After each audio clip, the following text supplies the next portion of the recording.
pagi semuanya. Assalamualaikum. Sehat ya? Sehat, alhamdulillah. Pasar tradisional sehat nggak ini? Karena kemarin ada beberapa pedagang yang terpapar COVID-19 di sejumlah daerah, Mas Ferry. Sudah mulai ada beberapa yang jadi klaster pengembangan penyebaran corona juga ini sekarang. Mohon ini atensinya, dukungan teman-teman semuanya juga. Oke, siap. Mas Ferry, terima kasih sudah meluangkan waktu ya. Sama. Cuman kayaknya Mas Ferry ini kurang nasionalis nih, bajunya Real Madrid, harusnya Persija gitu loh. Diambil yang ada di atas. Oke, selanjutnya saya sapa Ketua Umum Gabungan Pengusaha Makanan dan Minuman Indonesia, GAPMI, ada Bapak Adi S. Lukman. Assalamualaikum, selamat pagi, Pak Adi. Waalaikumsalam, selamat pagi Mas Margi. Salam sehat semuanya buat Trijaya FM. Oke, alhamdulillah sehat ya Pak Adi ya. Sehat semua. Pengusaha bagaimana nih? Masih megap-megap Pak Adi? Ya batuk-batuk lah. Batuk-batuk. Oke. Baik, matur suwun ya Pak Adi sudah meluangkan waktu. Kemudian saya sapa juga Sekretaris Jenderal Perhimpunan Hotel dan Restoran Indonesia (PHRI). Ada Mas Maulana Yusran. Assalamualaikum, selamat pagi Mas Maulana. Belum diakses. Halo Mas Maulana, mungkin mic-nya lupa di on ya. Masih di mute. Oke, selamat pagi, assalamualaikum. Sehat ya Mas? Sehat. Maulana sehat, tapi hotel-hotel yang masih pada sakit ya Mas ya? Iya betul. Oke, mudah-mudahan bisa segera pulih. Kami juga sapa Ketua Gugus Tugas COVID-19 dari Asosiasi Perusahaan Jasa Pengiriman Ekspres, Pos, dan Logistik Indonesia, Asperindo, Trian Yuserma. Assalamualaikum, selamat pagi, Mas Trian. Waalaikumsalam, selamat pagi, Mas Mahdi. Sehat ya? Sehat, alhamdulillah, tetap semangat. Ini kayaknya sektor yang justru mendapat berkah ya di masa pandemi ya. Alhamdulillah kita sejak lama sudah melakukan new normal pada saat pandemi mulai berjalan, Pak. Iya. Karena sekarang kita hampir tiap hari nih di rumah. Ada yang teriak, paket! Gitu. Mas Trian, matur suwun sudah meluangkan waktu untuk Trijaya FM. Baik, kami sekarang sapa juga staf ahli utama kantor staf presiden, Doni Gahral Adian. Assalamualaikum, selamat pagi Mas Doni. Halo Mas Doni. Masih ada sedikit gangguan ya. Ini kita sudah tersambung tadi dengan para narasumber ya. Kita sudah prepare beberapa menit sebelum kita mulai polemik. Kita coba sapa kembali. Mas Doni? Siap, baru masuk lagi nih. Sehat ya, Mas Doni? Teknis tadi. Sehat ya, Mas Doni? Sehat, alhamdulillah. Alhamdulillah. Istana sehat? Sehat, alhamdulillah. Alhamdulillah ya. Baik, Mas Doni, terima kasih sudah meluangkan waktu untuk Trijaya FM. Anda pendengar Trijaya, dimanapun Anda berada, Anda bisa berpartisipasi dalam program polemik, silakan. Kalau ada pertanyaan, tanggapan, atau mungkin komentar terkait dengan tema kita, New Normal, are you ready? Silakan di 0812 111 1046, atau Anda bisa mention Twitter dan Instagram kami @MNC3JFM. Baik, yang pertama kita akan masuk dari aspek kesehatan. Saya ke Mas Miko, Triunus Miko Wahyono, Ketua Departemen Epidemiologi dari Fakultas Kesehatan Masyarakat Universitas Indonesia. Mas Miko, apakah ada kajian terbaru terkait situasi pandemi ini sebelum pemerintah memutuskan akan memasuki fase kenormalan baru atau new normal? Ya, jadi pandemi atau epidemi atau wabah itu ada dua jenis berdasarkan cara penularannya. Satu adalah common source, wabah yang menular dari cara-cara yang umum, yaitu kayak keracunan makanan, satu sumbernya atau point source atau sumber. Kemudian ada yang banyak sumbernya seperti demam berdarah, yaitu common source. Nah, yang satu lagi adalah yang propagated, yang penularannya melalui orang ke orang, atau dari orang ke orang, yaitu COVID, difteri begitu. Itu penularannya dari orang ke orang. Nah, pada wabah yang common source, kalau dipakai patokan R0 atau RT, itu sangat tepat sekali. Oke, jadi kalau yang wabah yang propagated, itu kalau pakai R0 atau RT, itu kadang-kadang tepat atau kadang-kadang tidak tepat. Oleh karena itu, saya melihatnya, kalau wabahnya propagated, dilihat secara utuh berapa masa inkubasinya, kemudian setiap masa inkubasi tersebut dilihat kecenderungannya, karena wabah ini bisa naik lagi pada saat turun. Memang wabahnya adalah naik turun begitu, tergantung populasinya. Jadi kalau artinya itu turun ya pas turun benar-benar turun ya turun dia. Kalau pas turun pas lagi ketemu populasi yang suitable atau yang gampang menular, dia naik lagi begitu. Jadi sekarang aja kalau di Indonesia sih naik turunnya udah lebih dari 6 kali begitu. Jadi bayangin aja wabahnya itu 6 kali naik turun. Kalau di Indonesia ya sekarang ini udah 29.000 kasus COVID-nya begitu. Kalau di DKI itu juga udah 4 kali lebih naik turun. Jadi Pak Gubernur menunggu artinya turun kapan begitu. Jadi harus hati-hati menggunakannya. Kalau kemudian artinya udah turun, itu juga berarti turun, bukan aman begitu. Jadi batas amannya benar-benar harus dilihat jumlah turunnya begitu. Jadi kalau saya amati wabah DKI Jakarta sekarang lagi turun dari 500-an ke 400-an begitu. Dari minggu ini nih, dari minggu akhir bulan Juli sampai awal bulan Juni, minggu akhir bulan Mei sampai awal bulan Juni itu dari turun ke 500-an ke 400-an begitu, turun memang. Tapi kan apakah 400-an minggu ini atau minggu awal Juni ini itu aman?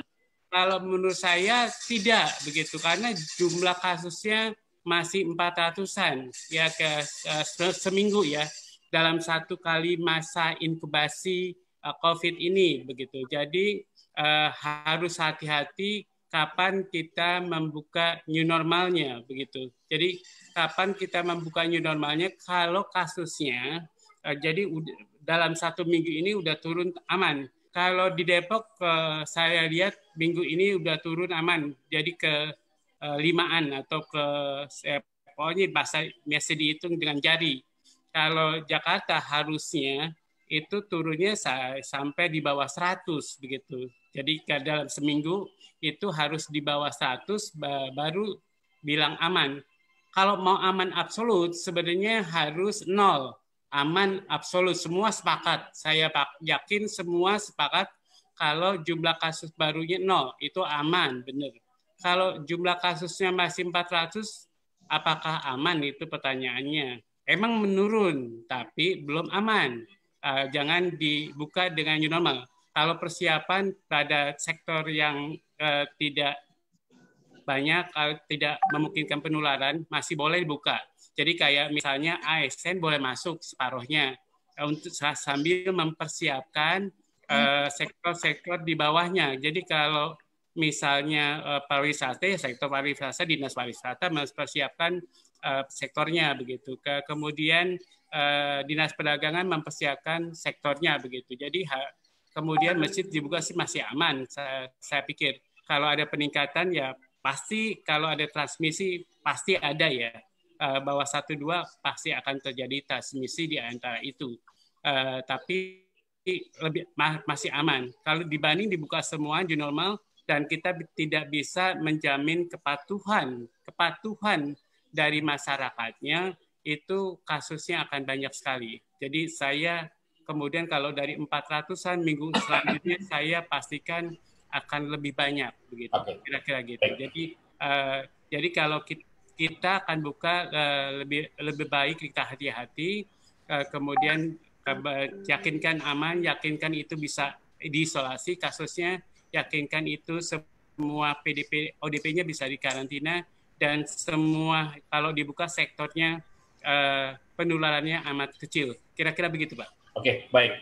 Nah, kita tidak bisa bicara Jakarta saja, paling tidak kawasan Jabodetabek sebagai epicentrum dari pandemi COVID-19 di Indonesia, mengingat pergerakan manusia di wilayah ini cukup tinggi. Nah, kalau kita bicara Jabodetabek sebagai epicentrum pandemi COVID-19, hari ini situasinya seperti apa? Dan mungkin ada rekomendasi dari aspek kesehatan? Oke, jadi kebetulan saya jadi tim ahli di Kota Bogor, kemudian juga Kota Depok, begitu. Kemudian saya melihat data Kota Bogor dan Kota Depok, dan saya lihat juga cenderungannya per minggu begitu. Saya lihat betul, kemudian kalau menurun per minggunya masih di atas 10-an, rasanya tidak aman begitu. Jadi Kota Bogor yang paling aman. Kemudian pernah 0 dalam 1 minggu, kemudian naik ke 5 atau di bawah 10 begitu. Jadi saya sarankan untuk dibuka bertahap begitu. Jadi mulai dari paling aman, pegawai negeri buka dulu, kemudian buka satu-satu, mulai dari yang ya diyakinkan paling aman, Bogor ya. Kemudian Depok, kemudian ini masih 15-an dalam seminggu. Saya nggak yakin, kemudian saya perintahkan untuk Bogor menutup daerah-daerah klaster yang banyak gitu, yang banyak kasusnya. Ya, maka di Depok kemudian melakukan kayak di Jakarta, tapi sebelum Jakarta melakukannya begitu. Jadi dia menyebutnya sebagai PSKS begitu. Jadi PSKS kampung sehat, apa namanya, pembatasan sosial pada kampung sehat begitu. Kemudian di setiap RW yang jadi klaster itu menurut saya memang harus diselesaikan klasternya, jangan sampai ada penularan lagi. Kalau klaster sudah tidak ada, ya, artinya gini, penyakitnya akan menular sporadik di tempat satu semuanya. Nah, kalau sporadik itu menunjukkan penularannya bukan di kampung tersebut begitu. Itu kemungkinan di tempat-tempat umum begitu. Apakah itu di pasar, apakah itu di terminal begitu, apakah itu di stasiun begitu. Maka saya sarankan kepada Depok untuk melakukan survei-survei di tempat umum gitu, di pasar. Semua di pasar sampai Cisalak kemudian ditutup karena ada yang positif 5 orang begitu penjualnya. Jadi harusnya Jakarta juga melakukan itu di semua pasar Tanah Abang, semuanya kalau bisa dilakukan survei, kan kita harus yakinkan kemudian di sana tidak ada penularan di tempat-tempat umum, di terminal, kemudian harus dilakukan survei besar. Jadi yakinkan bahwa terminal bukan tempat penularan begitu. Jadi kalau semua pakai masker, kalau semua jaga jarak, kemudian semua cuci tangan, jadi aman begitu. Jadi jangan biarkan tempat-tempat umum itu sebagai sumber penularan. Jadi Depok sudah clear sekarang, kasusnya minggu ini menurun. Alhamdulillah. Kemudian mungkin dalam waktu dekat bisa dia mulai dengan new normal begitu kira-kira. Mas Miko, Pemda DKI sudah mengeluarkan kebijakan terbaru terkait PSBB, diperpanjang tapi memasuki masa transisi. Ada fase-fase di beberapa sektor yang diperbolehkan untuk memulai aktivitas. Nah, kalau melihat karakteristik tingkat kedisiplinan dan kajian dari aspek kesehatan tadi, sejauh mana atau sebesar apa potensi gelombang kedua atau second wave dari pandemi ini, termasuk kemungkinan adanya klaster-klaster baru di beberapa sektor yang perlu diwaspadai? Kalau menurut saya Jakarta dari jumlah kasusnya belum aman begitu. Jadi masih 400-an, masih harus diturunkan lagi. Jadi kalau kemudian Jakarta melakukan PSBL, saya setuju sekali. Kemudian klaster-klaster ini yang memang harus dikurangi jumlah kasusnya supaya jadi sporadis. sporadis kalau kemudian tempat-tempat umumnya dikontrol. Jadi Tanah Abang disurvei semua penjualnya, kemudian juga pembelinya dilakukan survei. Jadi supaya orang nggak sembarangan melakukan jual beli di pasar begitu. Jadi memang susah begitu di pasar. Kemudian di stasiun kereta begitu. Jakarta lebih kompleks dari Depok begitu. Jadi sosial masyarakatnya amat kompleks banget. Ada yang kalangan atas, ada yang kalangan bawah. Kemudian ini menjadi sulit untuk Jakarta kalau dibuka betul. Jadi harus pada sektor tertentu, pada kalangan tertentu benar-benar harus dipilih begitu. Jadi kalaupun mall dibuka, kalau yang mau cepat, yang boleh cepat adalah mall yang kalangan pada sosial ekonomi menengah ke bawah, ke atas gitu. Jangan yang ke bawah dulu, jangan dibuka. Jadi kalau yang ke bawah dibuka jadi repot begitu. Karena klasternya ini kebanyakan sosial menengah ekonomi ke bawah. Jadi harus ditata dengan baik, kemudian dipetakan dengan baik. Kemudian kalau peta wilayah Jakarta udah punya, tapi kemudian peta tempat-tempat umum Jakarta harus punya begitu. Jadi pasar-pasarnya itu harus dipetakan, kemudian tempat pariwisatanya harus dipetakan. Jadi yakinkan bahwa semua tidak ada tempat penularan lagi begitu. Jadi harus disurvei, di-clearkan bahwa di Jakarta tidak ada tempat penularan lagi. Tapi dengan kasus yang masih 400-an, saya yakin masih banyak begitu tempat penularannya begitu. Baik. Nah, kalau kita bicara nasional, bagaimana daerah lain, terutama Jawa Timur, terlebih lagi Kota Surabaya yang justru jumlah kasusnya, kurvanya agak-agak mengkhawatirkan. Iya, jadi kalau lihat Indonesia begitu, kita harus memetakan provinsi-provinsi yang kasusnya banyak begitu. Jadi Jawa Timur, Jawa Barat, kemudian Banten, kemudian Sulawesi Selatan begitu, itu menjadi prioritas negara atau gugus tugas. Kemudian dari provinsi yang banyak itu harus dipetakan per kabupaten kotanya begitu. Mana kabupaten kota yang banyak seperti Jawa Timur begitu. Jawa Timur sebenarnya yang banyak adalah Surabaya, Sidoarjo, apalagi gitu. Jadi ya sebenarnya bisa dipetakan dengan baik. Kemudian lakukan pendekatan intensif pada klaster. Jadi karena penyakit COVID ini menularnya orang ke orang. Biasanya penularan orang ke orang adalah setempat atau clustering begitu. Jadi yang cluster-cluster ini sebaiknya dihilangkan, dibasmi di kabupaten-kabupaten yang banyak, dilihat lagi per RT RW-nya seperti Jakarta, seperti Depok, kemudian clusternya dihilangkan, lalu tempat-tempat umumnya ini disurvei, kemudian pasar disurvei, kemudian stasiun disurvei, kemudian terminal disurvei.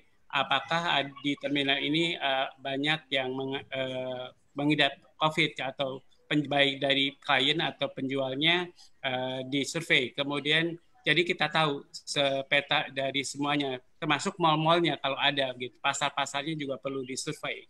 Jadi kita yakinkan semua masyarakat kita itu aman begitu, kira-kira begitu. Oke, baik. Terima kasih Pak Miko. Tri Yunus Miko Wahyono, Ketua Departemen Epidemiologi dari Fakultas Kesehatan Masyarakat Universitas Indonesia. Sekarang saya ke Mas Doni Gahral Adian, staf ahli utama kantor staf Presiden. Dari UI juga ini ya? Siap. Mitranya Pak Miko. Mitranya Pak Miko. Mas Doni, bagaimana kesiapan pemerintah? Kita mengetahui pemerintah tentu saja harus punya pertimbangan yang matang. Dari aspek kesehatan menyangkut keselamatan masyarakat. Dari aspek ekonomi menyangkut perut dan hajat hidup orang banyak. Silakan Mas Doni. Ya, jadi arahan Presiden pertama itu manajemen satu data sudah laksanakan. Jadi seluruh laboratorium itu sekarang data terintegrasi lewat satu pintu, ya, dan gugus tugas akan terus mengupdate data-data secara akurat. Yang kedua adalah tes massal, ya, itu dilakukan secara kontinu. Sekarang sudah sesuai dengan target 10.000, Presiden minta dinaikkan jadi 20.000 per hari. Nah, yang ketiga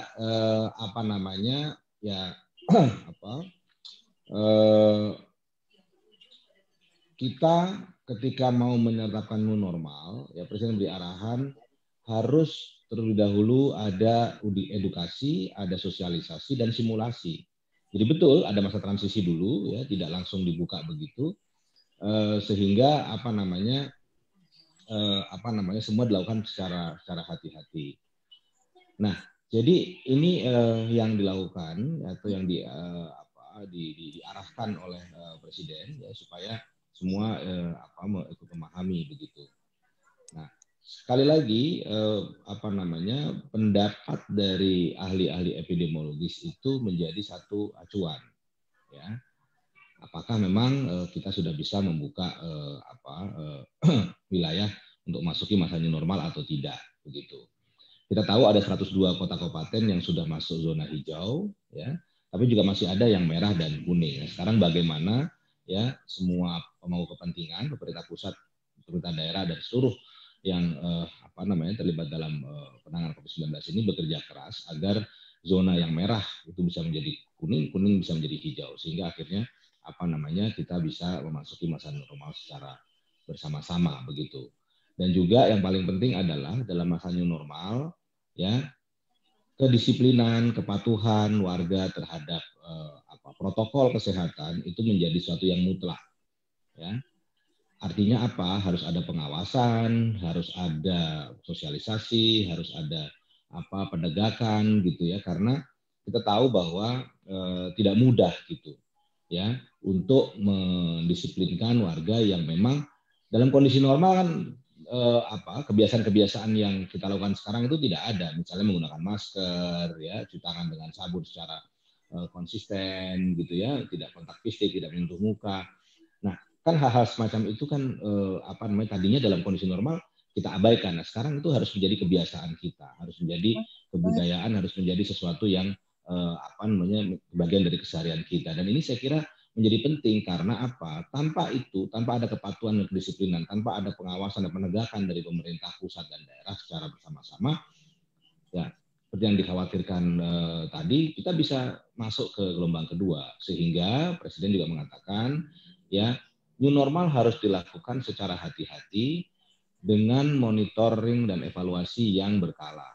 Ya, supaya apa? Supaya ya kemudian kita tidak kecolongan, kita tidak mau lengah. Ya, kemudian semua euforia dibuka ya secara bersama-sama, tiba-tiba kemudian terjadi gelombang kedua. Jadi pemerintah sangat berhati-hati dan menginginkan agar tentu saja ekonomi bisa bergulir, tetapi kemudian kesehatan masyarakat juga tidak dikesampingkan begitu. Ini bisa berjalan paralel ya tanpa satu meniadakan yang lain. Begitu Mas Margi. Ya, oke, baik. Dari sisi kedisiplinan kita sudah mengetahui kebijakan dari pemerintah dengan menerjunkan pasukan TNI untuk berjaga di beberapa titik dalam rangka mendorong masyarakat lebih mematuhi protokol kesehatan. Nah, tapi di sisi lain misalnya dari aspek tenaga medis, antisipasi apa yang sudah disiapkan oleh pemerintah? Kita tidak mengharapkan terjadi, tapi antisipasi kalau terjadi gelombang kedua atau second wave pandemi seperti yang sempat terjadi di beberapa negara lain. Ya, tenaga medis kira-kira sudah disiapkan ya, dan kemudian fasilitas kesehatan juga sudah disiapkan. Ya, kita tahu sekarang ya Wisma Atlet juga sudah menampung cukup banyak pasien. Saya kira tidak menjadi masalah. Yang paling penting adalah protokol. Jadi misalnya nanti ya misalnya sekolah sudah dibuka. Begitu ada anak yang panasnya cukup tinggi, lalu bagaimana protokolnya, gitu ya. Kemudian ketika ditemukan ada yang positif, bagaimana? Saya kira rujukan dan lain sebagainya menjadi satu yang penting, gitu. Nah, kalau mengenai kesiapan dari tenaga medis, ya fasilitas kesehatan, ya laboratorium, saya kira itu tidak menjadi persoalan saat ini. Yang jadi persoalan adalah saya kira tadi ya bahwa ya harus ada protokol gitu. Jadi kalau nanti sekolah dibuka, begitu ada yang ketahuan, lalu bagaimana? Rujuk kemana? Ya, bawanya pakai apa? Nah kayak gitu-gitu Mas, yang paling penting. Sehingga Presiden itu sangat memperhatikan kesiapan dari berbagai sektor dalam menjalankan non normal ini. Ya, Karena apa? Tidak mau kecolongan, tidak mau lengah, ya, sehingga ketika kemudian ada kasus gitu, harus tahu apa yang dilakukan, ya. Guru tahu apa yang dilakukan, ya. Manajer di kantor tahu apa yang dilakukan, begitu, ya. Manajer pusat perbelanjaan tahu apa yang dilakukan. Jadi semua sudah punya kesadaran tentang bagaimana menangani ini ketika terjadi kasus, sehingga tidak terjadi yang dikhawatirkan gelombang kedua, begitu, Mas. Baik, kita memahami juga pemerintah daerah memiliki kewenangan sesuai karakteristik masing-masing daerah. Tapi tentu saja harus ada guidance yang konsisten dari pemerintah pusat terkait konsep new normal ini. Karena bercermin dari di awal-awal masa pandemi, ada kritik sejumlah kebijakan dari pemerintah pusat yang berubah-ubah. Nah, bagaimana untuk new normal ini? Ya, jadi saya kira kebijakannya jelas, ya, bahwa new normal ini ya tergantung tentu saja indikator-indikator epidemiologis. Ya, masing-masing daerah punya indikator yang berbeda-beda. Apakah sudah bisa memasuki new normal atau tidak? Ya, apakah diperpanjang tapi dengan transisi? Nah, yang paling penting adalah arahan presiden, yaitu sebelum new normal, ya tadi edukasi, sosialisasi, dan simulasi itu menjadi sangat penting. Jadi tidak langsung dibuka, ya kemudian semua bisa bebas begitu, ya. Harus ada edukasi dulu, harus ada sosialisasi dulu, ada simulasi dulu, ada trial dulu, ya. Baru kemudian bisa dibuka secara normal begitu. Jadi tidak gegabah, ya, berhati-hati. Prinsipnya adalah ekonomi jalan tapi kesehatan tidak dikorbankan. Begitu, Mas Fadli.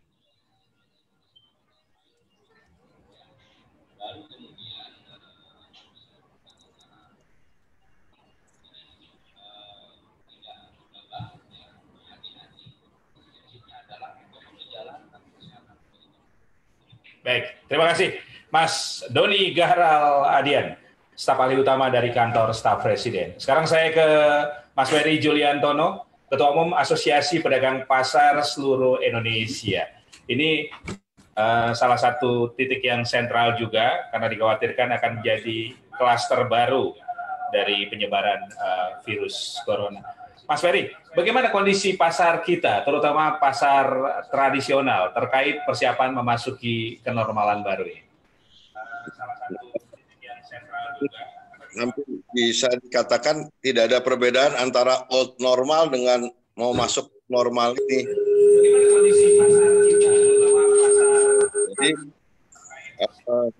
masa old normal dengan new normal ini buat pasar nggak ada bedanya. Kenapa saya berani mengatakan seperti itu? Karena memang perhatian terutama pemerintah pusat, juga pemerintah di daerah, provinsi, kabupaten, kota, relatif sedikit sekali terhadap pasar.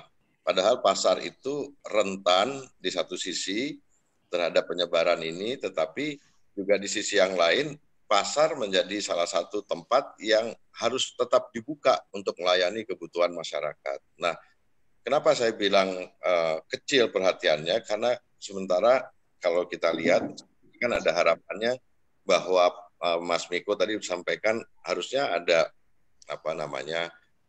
sosialisasi ke pasar, itu ada terjadi pada saat awal-awal aja, itu kira-kira bulan Maret awal lah, itu ada tuh perhatian, ada penyemprotan di beberapa titik, contoh misalkan di Jakarta. Di Jakarta tuh ada 140 pasar yang disemprot-semprot pakai disinfektan, itu mungkin cuma 10-20 pasar. Sisa yang 120 pasarnya nggak ada tidak ada tindakan, nggak ada kegiatan, tidak dilengkapi dengan alat kelengkapan yang memadai. Yang terjadi kita di Asosiasi Pedagang Pasar dan di Paguyuban Pedagang Pasar, di Koperasi Pedagang Pasar melakukan inisiatif secara swadaya untuk melengkapi diri dengan alat masker, hand sanitizer, dan penyemprotan disinfektan gitu.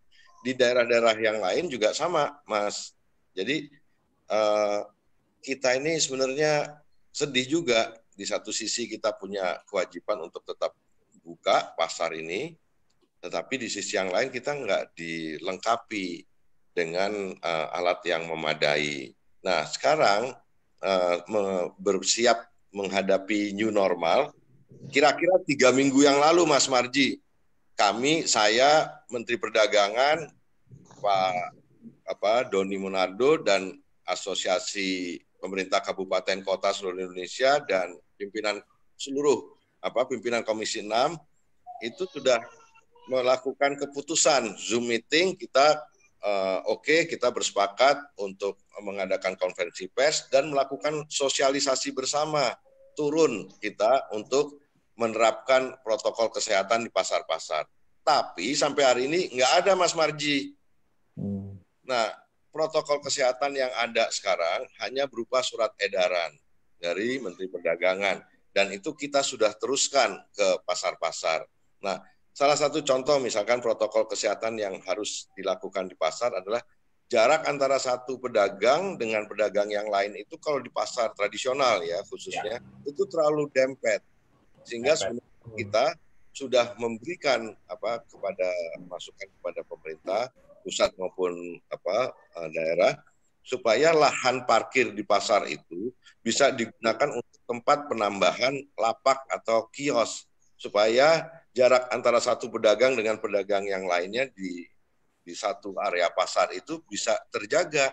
Kalau nggak seperti itu nggak bisa. Nah, tetapi untuk membuka tempat parkir untuk menjadi tempat pengembangan atau penambahan lapak dan kios itu kan perlu regulasi, perlu sosialisasi, perlu struktur yang untuk merubah kultur biasa orang beli dan jual di pasar itu juga bisa terbentuk. Nah, ini regulasinya enggak, sosialisasinya enggak ada. Kita kalau dari inisiatif pedagang pasar saja menurut saya sangat kecil nanti efeknya. Efektivitas dari protokol kesehatan yang mau kita terapkan di pasar itu. Oke, Mas Ferry, kalau menurut Mas Ferry, kenapa itu belum dilakukan? Ini masalah koordinasi yang belum matang sehingga belum bisa dieksekusi atau ada faktor lain? Ya menurut saya memang agak kurang perhatian ke pasar ini. Presidennya ke mall kemarin, harusnya ke pasar. Nah, saya kemarin sudah ketemu dengan Pak Menteri Koperasi. Kemarin siang saya menyampaikan ke Pak Menteri Koperasi, Pak Teten, ini kita harus memberikan contoh penerapan protokol kesehatan di pasar.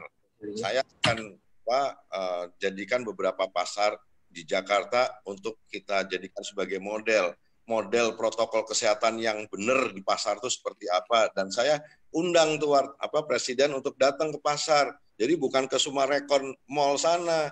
Ini yang kalau dari sekarang data-data yang ada di pasar-pasar ini menunjukkan gejala, Mas Miko juga mungkin ini untuk masukan. Jadi tambah banyak korban yang positif corona di berbagai daerah di seluruh Indonesia. Kemarin saya dapat masukan dari Pak Emil Dardak, itu di Jawa Timur, di Surabaya Raya, banyak klaster-klaster baru di pasar-pasar. Kemarin Bupati Bogor juga di Pasar Cilengsi seperti itu. Di Kota Bogor saya bertemu dengan Mas Bima Arya juga gitu juga.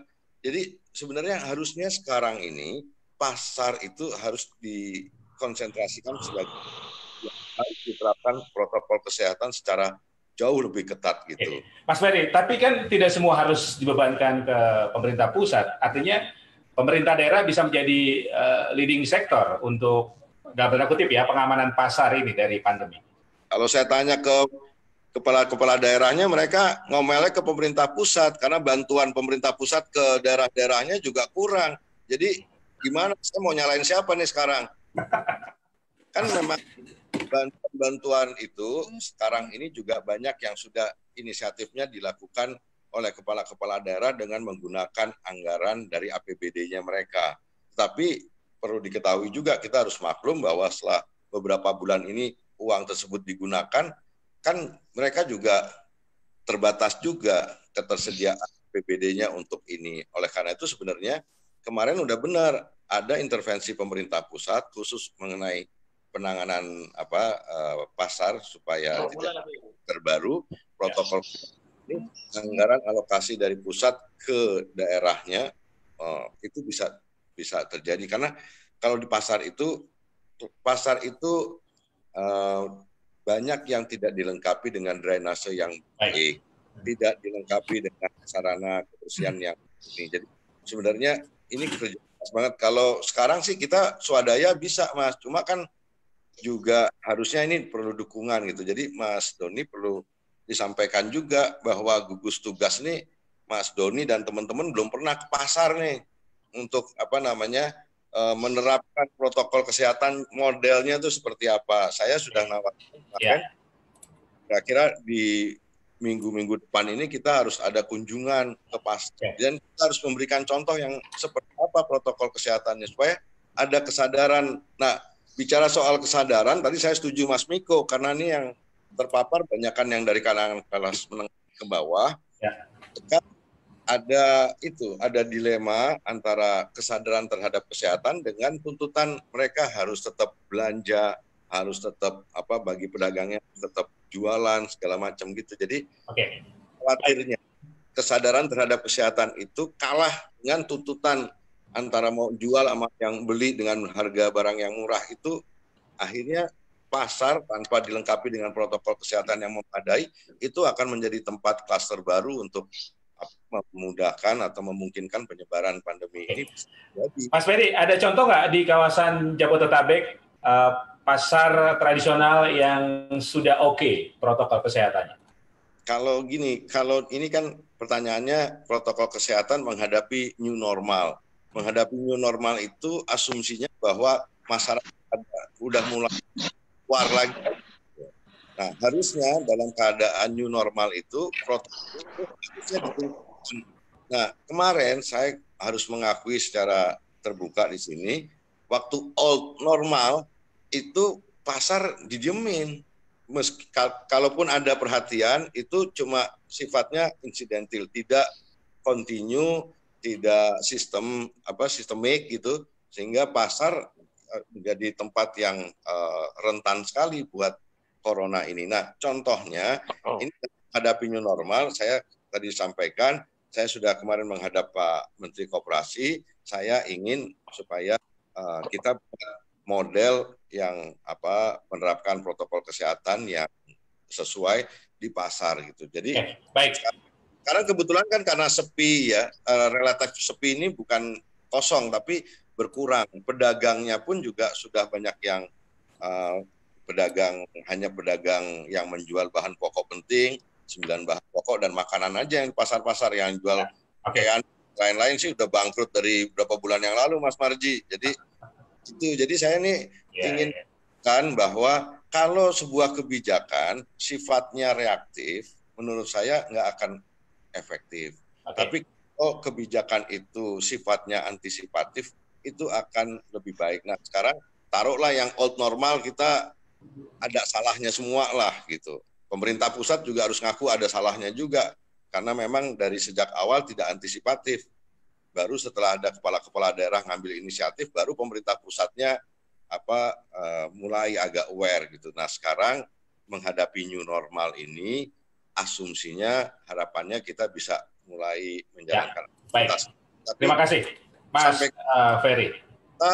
Misalkan dalam fase new normal ini tiba-tiba harapannya tidak sesuai dengan apa yang kita harapkan untuk menghadapi new normal, itu gelombang yang kedua ini menurut saya akan menerpa bukan hanya dari sisi kesehatan, tapi juga dari sisi ekonomi yang udah ngap-ngapan nih Mas Marji nih. Siap. Oke, baik Mas Ferry, terima kasih. Kalau gitu langsung Mas Doni tanggapi ini. Ini sudah diutarakan oleh Mas Ferry. Menurut Mas Ferry, pemerintah kurang perhatian terhadap pasar tradisional terkait protokol kesehatan, sehingga dikhawatirkan akan menjadi klaster baru penyebaran COVID-19.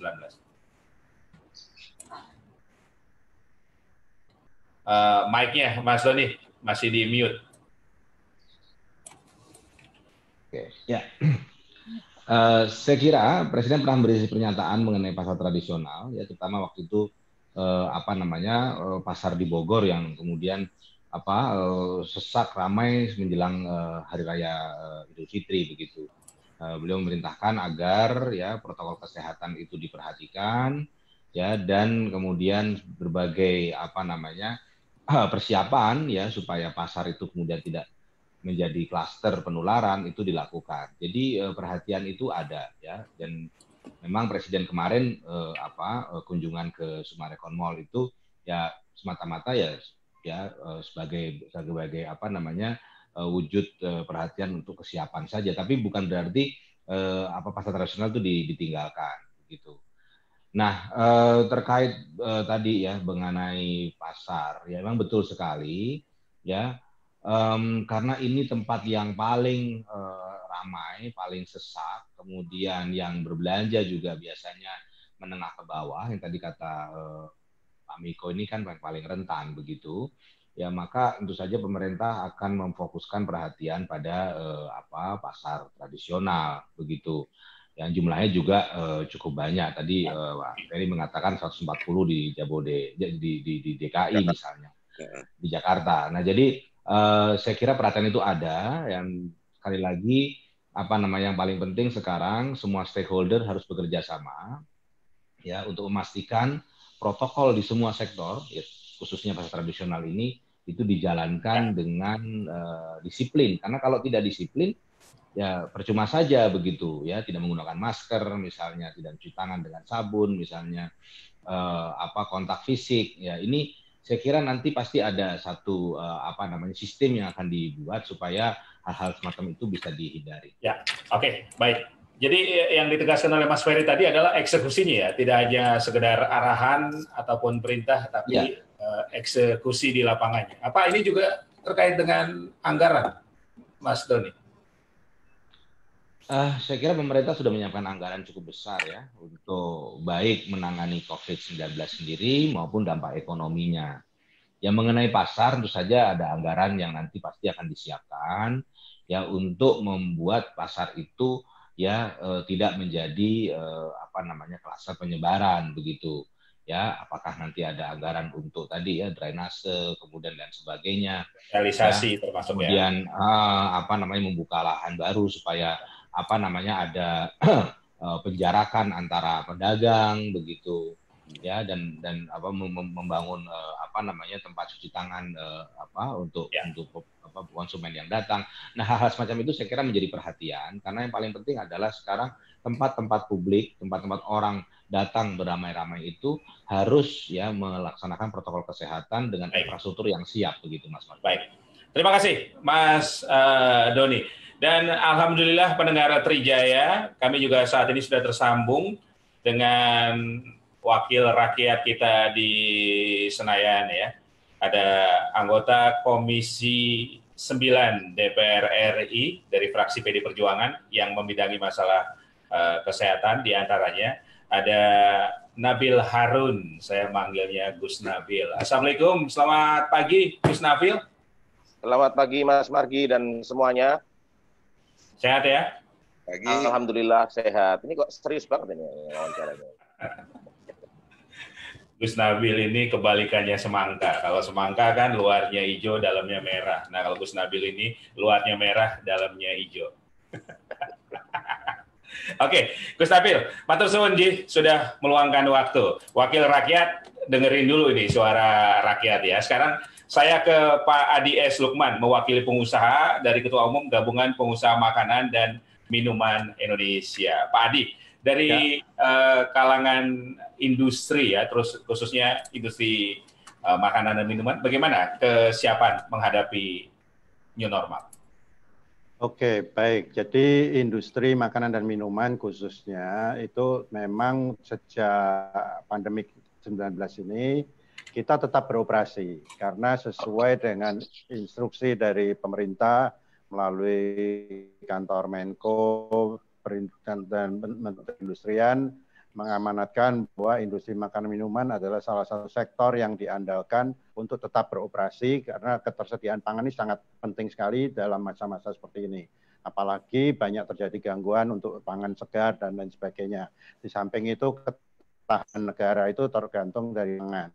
Nah, oleh sebab itu sejak awal Menteri Perindustrian telah mengeluarkan yang namanya IOMKI, izin mobilisasi kegiatan industri, yang mana semua industri yang akan beroperasi harus dan wajib memiliki IOMKI itu, dan ini sudah dijalankan.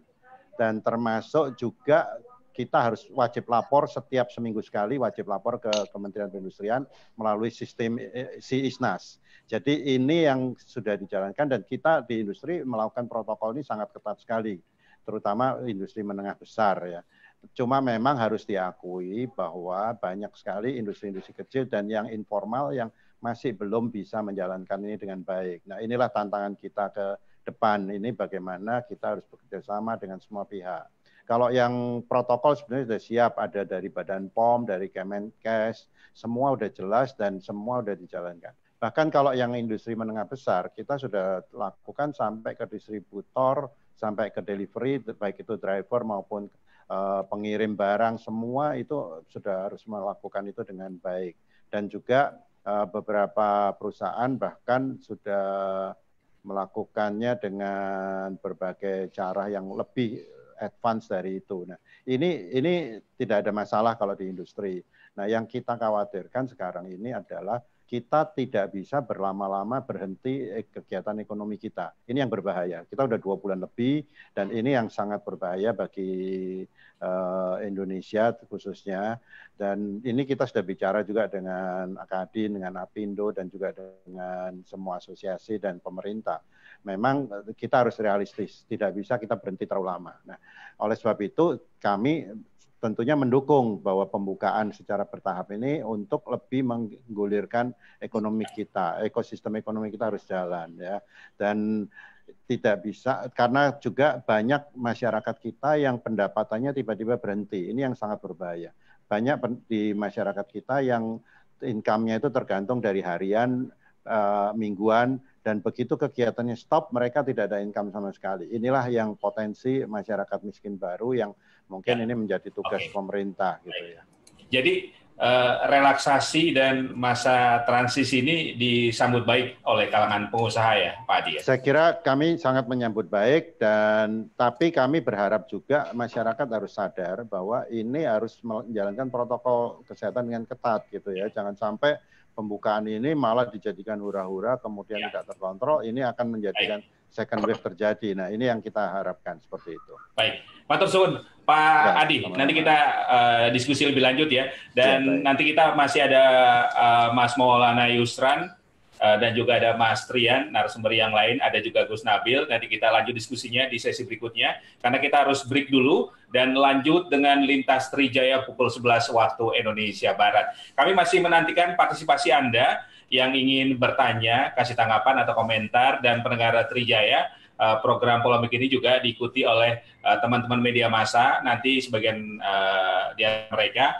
akan bergabung dan bertanya langsung kepada narasumber kita. Baik pendengar Trijaya, kita break iklan dulu, dilanjutkan dengan Lintas Trijaya pukul 11 waktu Indonesia Barat. Tetaplah bersama kami di Polemik Trijaya Network. Polemik Trijaya spesial kembali. Ingat tanggal 10 ya, jangan sampai kena denda pelayanan loh. Jangan lupa batas waktu tanggal 10. Ingat ya, tanggal. Apaan sih dari tadi tanggal 10 terus? Itu batas waktu bayar iuran JKN KIS, tanggal 10 setiap bulannya. Waduh, sekarang tanggal berapa ya? Kayaknya belum bayar iuran JKN KIS nih. Tuh kan, dan ingetin aja masih lupa. Supaya nggak lupa, manfaatin kemudahan pembayaran iuran JKN KIS melalui program auto debit. Program auto debit? Iya, program auto debit dapat dilakukan melalui berbagai cara, yaitu melalui aplikasi mobile JKN, Bank Mandiri, BNI, BRI, BCA, Tokopedia, atau ketik bintang 141 bintang 999 pagar. Wah, kalau gitu aku daftar auto debit iuran JKN KIS dulu ya. Ayo bayar iuran JKN KIS sebelum tanggal 10 setiap bulannya, supaya tetap aktif dan tidak kena denda pelayanan kalau dirawat. JKN KIS, bayar, aktif, selamat. Dengan gotong royong, semua tertolong. Anda bekerja, Anda akan kembali bekerja setelah PSBB berakhir. Berikut ini keputusan Menteri Kesehatan 4 bulan new normal bagi pekerja saat perjalanan menuju tempat kerja. pastikan Anda sehat. Jika batuk, pilek, dan demam, disarankan tetap tinggal Mantap, Gus Nabi. Pakai masker. Mantap, Gus. Iya dong. Jaga jarak minimal 1 meter. Kalau di studio nggak bisa kita begini nih. Iya, benar. Ngeri Gus Nabil ini. Memakai transaksi non tunai jika terpaksa. Mas Marki sehat? Alhamdulillah. Selama perjalanan tidak menyentuh wajah atau mengucapkan Mas Ferry sehat, Mas Ferry? atau gerakan isu Mana nih? jika terpaksa. Pesan ini disampaikan oleh TJFM dari Wah, ini top ini. Nyanyinya nggak sehat nih Pasar. Kini hadir dengan episode yang lebih baik Ini serius banget wawancara Mas Marki. tentang perjalanan hidup. Enggak seolah-olah ini, seolah-olah aja.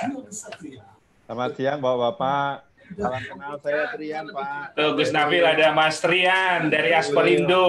Dari Ada di JNE. situ namanya Mas Oppo saya baca itu. Kenapa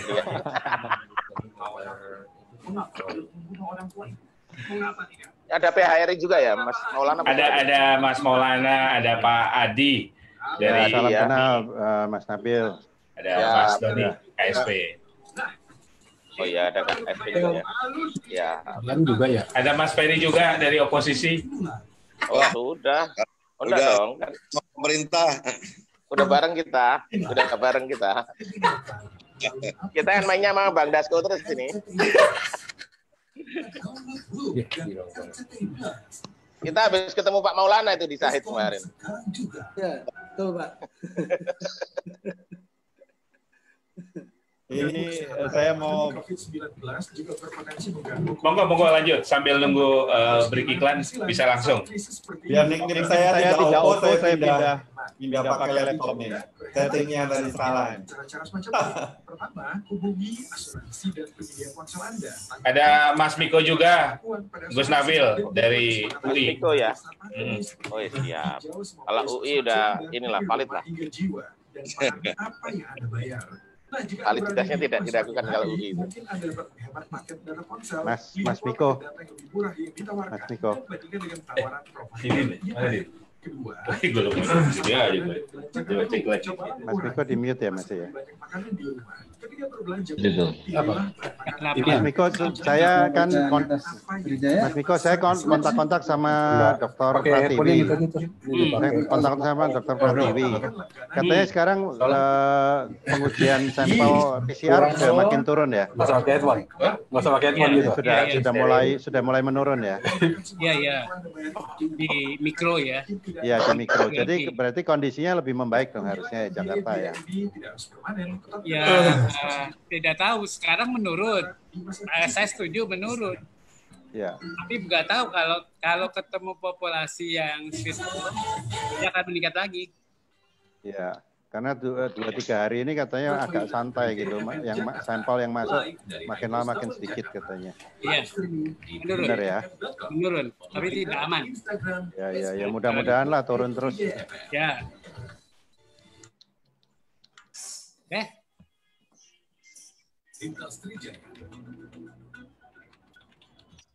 Pendengar Trijaya, Anda menyimak lintas informasi Trijaya pukul 11 waktu Indonesia Barat. Kementerian Agama menilai salat Jumat perdana saat PSBB transisi di DKI Jakarta berjalan dengan lancar dan sesuai dengan protokol kesehatan. Menurut Dirjen Bimas Islam Kementerian Agama, Kamarudin Amin, pihaknya akan melakukan evaluasi pelaksanaan ibadah saat PSBB transisi dan hasilnya akan keluar dalam 2 pekan mendatang.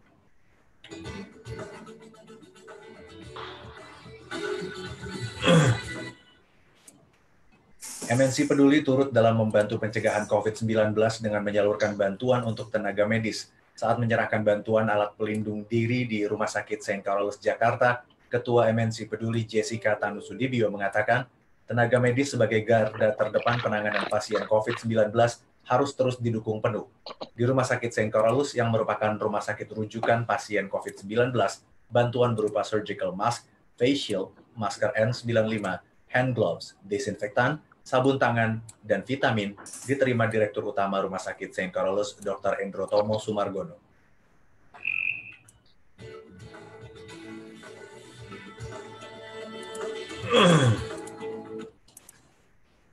Sebanyak 11 personel kepolisian di Uttar Pradesh, India dijatuhi sanksi gara-gara konvoi besar-besaran di tengah lockdown.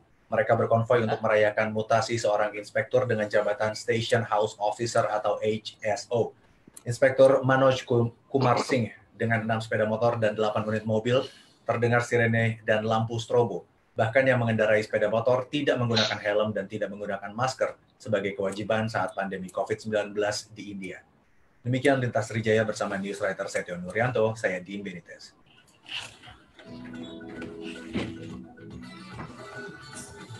Gua itu ya, gua bukti ya.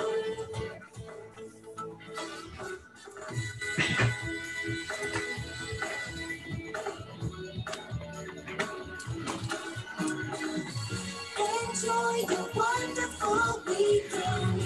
104.6 Trijaya FM. Think sharp, work smart, have fun. 104.6 Trijaya FM. Kembali Anda ikuti program Trijaya Spesial New Normal.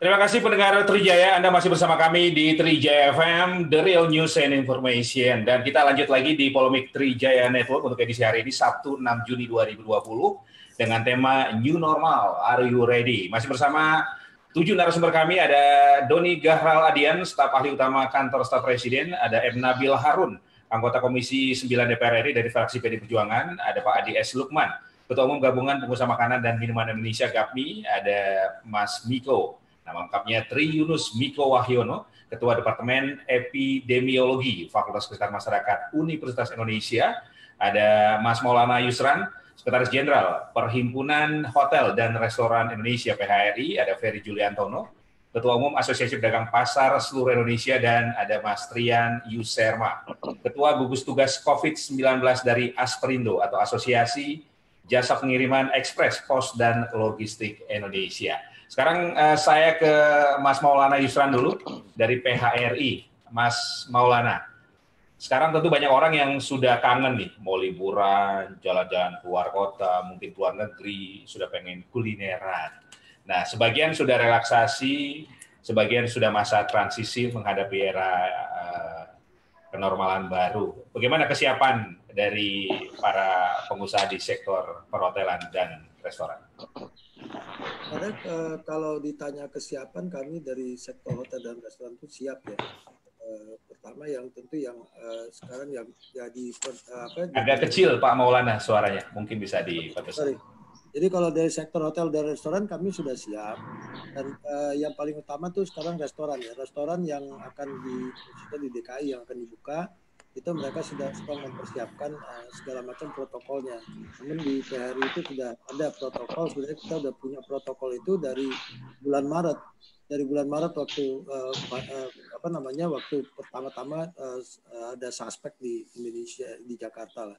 Nah, sekarang kita sudah mengeluarkan satu protokol lagi yang mendetailkan dari protokol yang pertama untuk menjadi guidance daripada hotel dan restoran.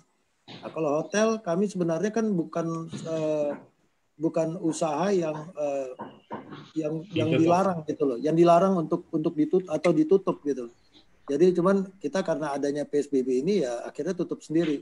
Jadi dengan adanya new normal ini kita menyambut baik sehingga paling tidak kita bisa menjalankan bisnis ini kembali dan mendapat pasarnya kembali dibanding kemarin pada saat dilakukannya PSBB. Mas Maulana, kira-kira ada hal-hal baru nggak terkait dengan protokol kesehatan ya, terutama di hotel ataupun di restoran misalnya, yang masyarakat harus tahu dan terbiasa, entah itu proses check-in, check-out, breakfast, sarapan, atau ketika menikmati fasilitas yang ada di hotel, entah itu kolam renang, tempat olahraga, dan yang lainnya. Ya, jadi ini yang kita atur di dalam protokol itu pertama adalah untuk dari karyawan kita sendiri dulu gitu. Pertama untuk karyawan kita sendiri, kemudian juga barang-barang yang masuk baik itu di barang tamu ataupun barang-barang dari vendor. Nah, yang ketiga adalah dari tamu. Nah, kemudian kalau untuk tamu yang masuk ke hotel itu yang paling utama itu tentu ada pengecekan suhu tubuh. Jadi standar kami adalah standar yang dikeluarkan oleh Kementerian Kesehatan berdasarkan Permenkes tentang protokol kesehatan, yaitu 37,3. Nah, itu berlaku di hotel dan restoran, itu standar minimum kami seperti itu. Kemudian dengan jarak 1 meter. Nah, tentu pada saat mereka masuk itu ada kewajiban mereka mengenai hand sanitizer atau mencuci tangan. Banyak juga hotel yang sudah menyiapkan atau restoran menyiapkan wastafel ya untuk mereka untuk mencuci tangan dulu sebelum masuk, kemudian cekkan suhu tubuh. Nah, tadi menarik ya. Jadi kita ini sekarang sedang menyusun yang critical point. Tadi disampaikan bahwa ada masalah di kolam renang dan masalah makan. Ini yang kita masih duduk bersama dengan Kemenpar dan Kementerian Kesehatan bagaimana kita mengatur untuk di hotel dan restoran itu pola penyajian buffet atau prasmanan. Karena ini menjadi penting ya. Karena kalau sewaktu kondisi normal kita kan ada meeting atau wedding segala macam itu kan menggunakan prasmanan atau buffet, nggak mungkin di-serve. Nah, ini pengaturan ini masih dalam proses karena kami sampaikan kepada Kementerian Kesehatan dan Kementerian Pariwisata bahwa kalau protokol yang umum itu rasanya kalau hotel karena bisnis kita memang sudah wajib menggunakan protokol atau SOP dari zaman sebelum ada kondisi ini, tentu sangat mudah kita buat. Tapi yang untuk critical point yang menimbulkan persepsi di masyarakat dan itu membutuhkan satu strategi untuk melakukannya, itu yang kita butuh dilakukan nanti oleh Permenkes. Nah, ini sedang diatur. Jadi kayak di CIM juga termasuk nanti ya. Termasuk kami juga memiliki spa di dalam hotel, itu juga nanti akan diatur. Oke, baik. Mas Maulana, ini kan banyak hotel yang stop operasi atau beroperasi sebagian. Bahkan sebagian ada yang digunakan bekerjasama dengan instansi terkait sebagai tempat penginapan tenaga kesehatan selama musim pandemi. Nah, bagaimana mensterilkan ruangan-ruangan ini, termasuk bagaimana juga sterilisasi terhadap nanti tadi sudah disinggung peralatan makan ataupun peralatan lain yang peluang digunakan bersamanya cukup tinggi. Ya, jadi dalam kondisi new normal ini ada tambahan sedikit bagi kami untuk di internal, itu di khususnya dalam operation. Kalau karyawan itu tentu hampir sama dengan tamu, cuman mereka nanti akan ada pencatatan juga dari track record mereka itu udah pasti. Kemudian dalam sisi operation kita juga akan melakukan setiap pembersihan kamar itu pasti kamar itu akan disterilkan menggunakan disinfektan. Itu udah kewajiban sehingga setiap tamu itu terjamin kenyamanannya bahwa kamar itu sudah disterilkan. Termasuk di public area juga seperti itu. Itu menjadi kewajiban ya. Seperti yang sudah itu umum seperti gagang pintu atau eskalator, lift dan segala macam itu udah pasti ada protokol di situ. Namun kalau untuk tamu itu kan ada kopernya segala macam itu juga termasuk di dalam. Jadi kuncinya adalah bahwa dengan tidak ada yang berbeda sebenarnya dalam operation di hotel, namun ada tambahan. Seperti kalau zaman dulu waktu ada bom Bali atau teroris itu kan sebelum itu kan kita tidak mengenal security check di awal masuk gerbang segala macam. Nah, setelah itu kita harus mengalami itu baik di bandara, di hotel dan lain sebagainya. Nah, ini akan ada tambahan sedikit dalam kondisi new normal ini adalah dari sisi kesehatan. Itu paling penting. Nah, dari tamu, baik itu tamu dan baik itu dalam operation kami dalam melayani tamu. Jadi kalau sekarang mungkin kita lihat banyak hotel, sarana akomodasi atau restoran yang justru mempromosikan produknya itu melalui juga memunculkan bagaimana mereka how to mereka untuk memperlihatkan untuk mensterilkan atau menyamankan tamu dari sisi SOP atau protokol kesehatan tersebut. Baik, terima kasih Mas Maulana Yusran, Sekjen Perhimpunan Hotel dan Restoran Indonesia PHRI. Sekarang saya ke Mas Trian Yuserma, Ketua Gugus Tugas COVID-19 Asosiasi Perusahaan Jasa Pengiriman Ekspres Pos dan Logistik Indonesia. Dari aspek jasa kurir, bagaimana ini kesiapannya, Mas Trian? Baik, terima kasih. Selamat siang. Assalamualaikum warahmatullahi wabarakatuh, Pak Mas. Kalau boleh saya flashback ya, Kita saat ini kan sudah 3 bulan di situasi new normal, situasi pandemi. Jadi pada Januari, Februari,